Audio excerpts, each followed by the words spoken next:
Notre école se distingue depuis le début en fait, par une pédagogie active, c'est-à-dire on demande à nos étudiants d'être des acteurs de leur formation. Les projets sont menés en lien avec des entreprises, les stages de fin d'études bien entendu aussi. Et donc il y a des terrains d'expérimentation et d'application qui sont très importants et sur lesquels donc, ça leur permet aussi de mesurer quel est leur niveau de compétence réellement atteint. Ces domaines de santé et sécurité au travail sont des domaines transverses.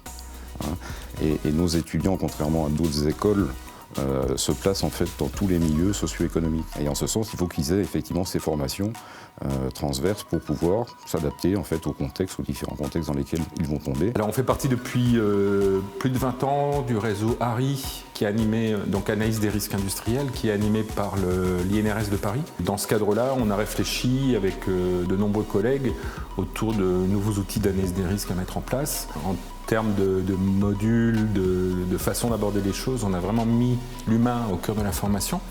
Et dans ce cadre-là, donc, il était tout à fait logique et naturel d'aller vers le référentiel BEST et de l'appliquer au niveau pédagogique.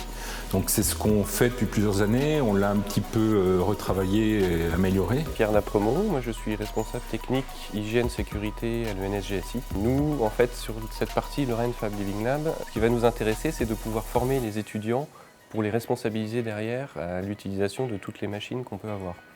On a des découpes laser, les imprimantes 3D, et donc notre objectif c'est qu'ils gagnent en autonomie sur l'usage de la plateforme, tout en étant encadrés, supervisés. Leurs enseignements leur permettent derrière de s'adapter beaucoup plus rapidement, beaucoup plus facilement à toutes les notions de QHSE qu'ils vont pouvoir rencontrer.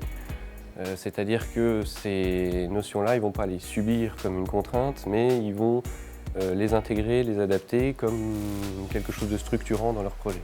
En deuxième année du cycle ingénieur, les élèves vont sur le terrain dans le cadre d'un module en prévention des risques professionnels pour réaliser des observations et construire avec les professionnels le plan de prévention des risques et établir un document unique que le professionnel va pouvoir utiliser et envoyer à l'administration de manière officielle. On est un groupe de 5 étudiants à venir dans le cadre de notre formation en prévention des risques professionnels. On doit venir observer afin de réaliser le document unique de l'entreprise.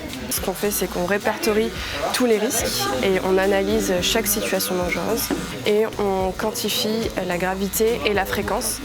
Ça permet de voir si ces risques reviennent régulièrement dans l'entreprise et tout ça pour assurer le confort et la sécurité du personnel et des salariés au sein de l'entreprise. Chez un barbier, ce que nous on va regarder, c'est comment il coupe, les outils qu'il va utiliser, les gestes répétitifs, la posture.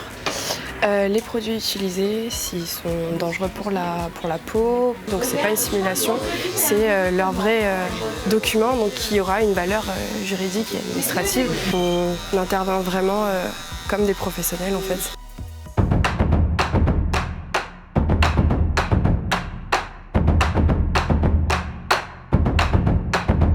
À l'ENSGSI, la santé et la sécurité du travail, c'est tous les jours.